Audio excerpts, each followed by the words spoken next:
In 1999, Kevin and Scott were out canoeing down the Allagash River in Northern Maine when they had an absolutely terrifying encounter with a Sasquatch. But before we get into their encounter, welcome back to Dark Wilderness, where I share encounters with the unexplained. If you've had an encounter that you would like to share, please email me at the link below.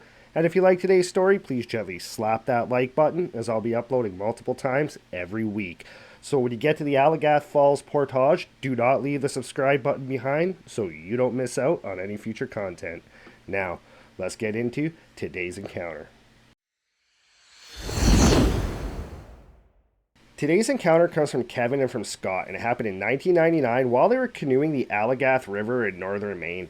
This particular canoe route's about 92 miles long from start to finish, and the river itself eventually ends up at the St. Johns River.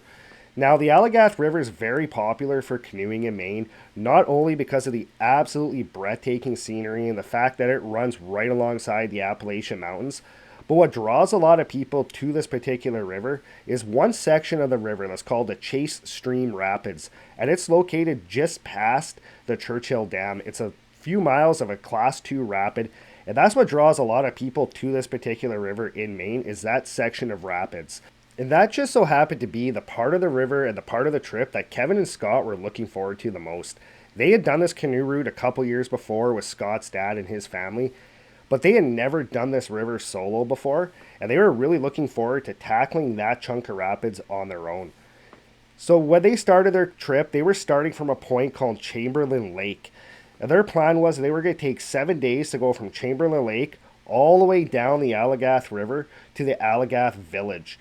They had arranged with Scott's dad to drop them off, and Scott's dad was going to pick them up 8 days later at the Allagash Village. They wanted to allow themselves one extra day just in case they decided they were going to take their time in one spot of the river, because they were going to be fishing along the way as well. When they had first told their parents about this trip, Scott's mom had very strong reservations against it because she was really concerned about them, especially with those rapids. Scott's dad, on the other hand, though, he thought it was a great idea. Both Kevin and Scott grew up in the Scouts. They spent a lot of time outdoors, spent a lot of time canoeing, and Scott's dad knew that they could handle themselves, so he was all for them doing this trip. So they arranged for Scott's dad to drop them off at Chamberlain Lake on the Sunday. So when they got out to Chamberlain Lake, they unloaded their canoe, grabbed all their gear, they said goodbye to Scott's dad and his mom, and then they set off down the river in their canoe. The first few days of their trip went absolutely great for them. They were having the time of their lives. They had done that trip before, but this time they were on their own and they were absolutely loving the freedom of it. They took their time going down the river, fishing along the way, camping at the various marked campsites along the river. And when they finally got to Churchill Dam and they got to where those rapids were, most of the time when tour groups get to that point, they'll actually unload the canoes and they'll get a ranger or another guide service to actually bring all the gear from the canoes around the rapids to the other side, just in case one of the boats capsizes. That way they don't lose all their gear, and it's just a little bit easier to shoot the rapids if the canoe is empty. However, Kevin and Scott, their plan was to shoot these rapids with all their gear inside their canoe. When they got to Churchill Dam, they pulled their canoe over to the side, got out, picked it up, and they moved the entire canoe from one side of the dam over to the other. Then they tied everything down inside the canoe as good as they could, just in case they happened to capsize while shooting those rapids. That way they wouldn't lose everything. They knew that there was still a chance that they could lose everything if the canoe tipped, filled with water, got sucked down to the bottom, or got smashed on rocks. But at least by tying everything down, they were minimizing that risk. So once they had everything tied down, they pushed the canoe towards the water. Then they put on some helmets, hopped in the canoe, and they took off shooting down these rapids. While they were shooting the rapids, they were having the time of their lives. Their adrenaline was pumping, and they were loving absolutely every second of this. When they got to the other side of the rapids, they were feeling absolutely incredible, because not only did they shoot those rapids by themselves, but they shot them with a fully loaded canoe. So they were absolutely overwhelmed with this feeling of accomplishment. So they pulled their canoe over to the side of the river, got out, gave each other huge high fives, and then they had a celebratory beer.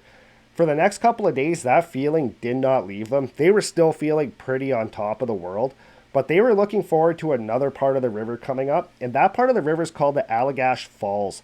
Now, the Allagash Falls, you cannot shoot those falls in a canoe. Because of the way that it makes its way through the rocks, it would be just way too unsafe to attempt it in a canoe or even a raft. So there's a portage set up that goes from the top of the falls down to the base of the falls, and it runs for a half a mile.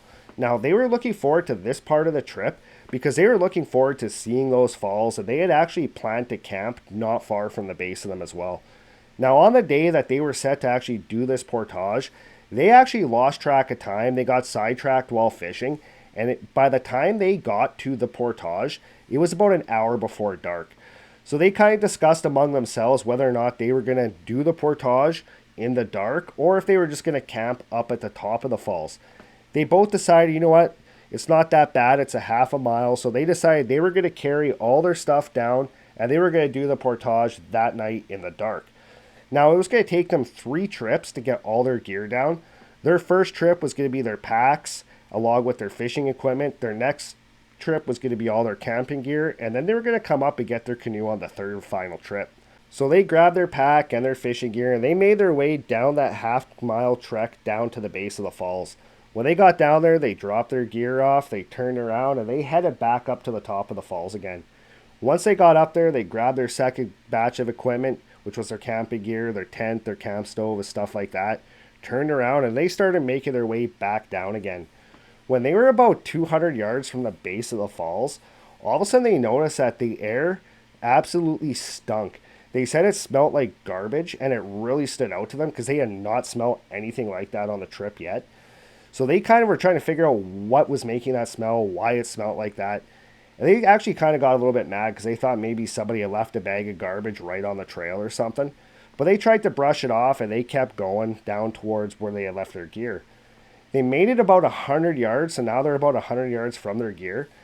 And they felt really uneasy. It was this massive feeling of unease came over both of them at the exact same time, and it put them on edge. Scott actually pointed out to Kevin that he was feeling uneasy, and that Kevin said, yeah, he had that exact same feeling as well. So they quickly dropped their stuff when they got down to where their gear was, and then they turned around and they started going back up to the top of the falls again to go get the canoe. The entire time as they were walking, that feeling of unease did not go away. When they were about 300 yards from the top of the falls, Kevin all of a sudden stopped right in front of Scott. So Scott stopped, and Kevin just kind of was pointing up the trail.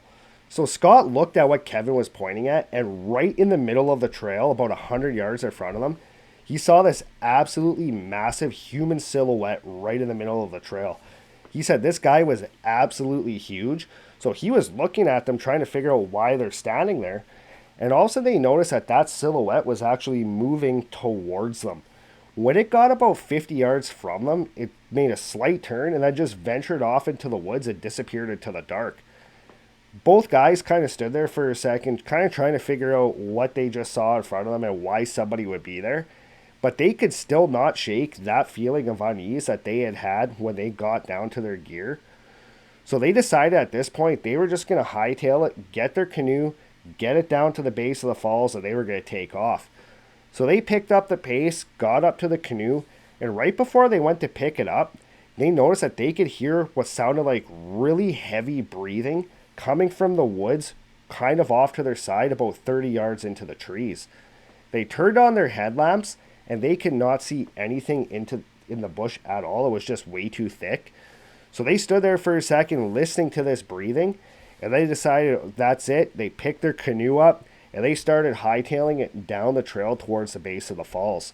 So they quickly made their way down the trail, carrying the canoe up over their heads, and they were both wearing their headlamps at this point. When they were about halfway down the trail, Kevin again, he just abruptly stopped, and as soon as he stopped, Scott heard him say, "Oh my God." So Scott was wondering what Kevin's seeing in front of him, so he kind of peeked his head out from underneath the canoe and looked directly in front of him. And what he described to be standing right in front of the canoe about 10 yards off was this 10-foot tall Sasquatch that had dark brown hair and yellow eyes. He said this thing was absolutely massive. He could tell by looking at it through the headlamp that it was absolutely muscular. They were both frozen in fear, staring at this thing in front of them. Scott said he did not know what to do. He said as he was holding the canoe up over his head, he just started banging on the side of it and started screaming at this thing. He didn't know if this thing would actually take off, if it would affect it at all, but he was not thinking clearly. He was just absolutely petrified at what he was staring at in front of him. So as he started to bang on the canoe, Kevin started doing the same as well. And as soon as Kevin started to do that, this Sasquatch pulled its lips back and let out this loud huff at them. Kevin said that when this Sasquatch pulled its lips back, he could see its teeth, and he said that it actually had flat teeth, almost like a human's, nice and flat teeth. And when it let out that huff, as soon as it did that, it turned, and then it just walked and disappeared into the darkness of the forest. They stood there for a minute, completely petrified and terrified at what just happened in front of them and what they just saw. But after a couple of seconds of standing there, they just ended up hightailing it down to the base of the falls. When they got down there, they quickly just haphazardly tossed everything into the canoe, jumped in, and pushed off into the water. At this point, they did not want to camp anywhere near the base of the falls like their original plan, because they did not want to have another run-in with that Sasquatch or another one, because they didn't know if there was just that one or if there were more in the area. So they just carried on going down the river, and after about 2 miles, they actually saw a campfire on the side of the river up ahead. So they decided they were going to stop and see who was camping there and see if they wouldn't mind if they set up camp there as well. So when they got to where the fire was, they pulled their canoe over, got out, walked up to the fire, and it happened to be 3 older couples that were canoeing the same route as them. So they walked up to them, and they actually asked directly if they wouldn't mind them setting up camp. They said that they had had a run-in with something at the portage, and they did not really want to be on their own. And these people had no problem with it. They said, yeah, sure, no problem, help yourself. So they set up their camp, and then they went and sat by the fire. One of the older guys sitting around the fire noticed that they looked absolutely horrified still. So he asked them what exactly happened and what they ran into at the portage. So Kevin actually told him the exact story of what happened. And this guy's response to it was, you guys have to lay off smoking whatever you're smoking. If you're going to keep doing that, then you're not welcome to be in this campsite with us, or you're going to have to leave. Kevin and Scott said, we're not on anything. And they kind of took massive offense to that. So they stood up from the fire, walked to their tent. They did not sleep at all that night, they said. But right at the crack of dawn, they gathered up all their stuff, loaded their canoe, and they set off. And they paddled for the entire day, harder and faster than they said that they have ever paddled in their lives. They actually ended up getting to the village a day early. So they actually called up Scott's dad and had Scott's dad come pick them up early as well. When Scott's dad picked them up while they were driving home, they told his dad exactly what had happened. And his dad's response was, yeah, there's some stuff out there. Just keep it to yourself and don't tell anybody. Neither Kevin nor Scott have ever had an experience like that again. And their advice is, if you're going on a canoe trip or you're going on a long hike, they said just make sure that your camp is set before dark and don't go venturing along the trails and stuff after dark. And they also said if you happen to smell something that does not fit, like the smell of garbage like what they smelled, they said take that as a warning and just get out of the area. Well, that's it for today's encounter. I'm really glad that I heard about this story now and not 15 years ago when I used to do a lot of backcountry camping. There was one specific lake that I would go to all the time that was well off the beaten path. And there was a portage there as well that went around a waterfall. It was not a half a mile, it was probably closer to a quarter mile. And we would do that portage in the dark all the time. And if I would have known about this encounter back then, I probably would have felt pretty uneasy doing that.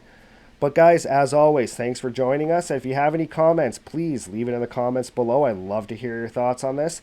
And if you haven't done so already, when you get to the Allagash Falls, do not leave that subscribe button behind. And I'll see you next time.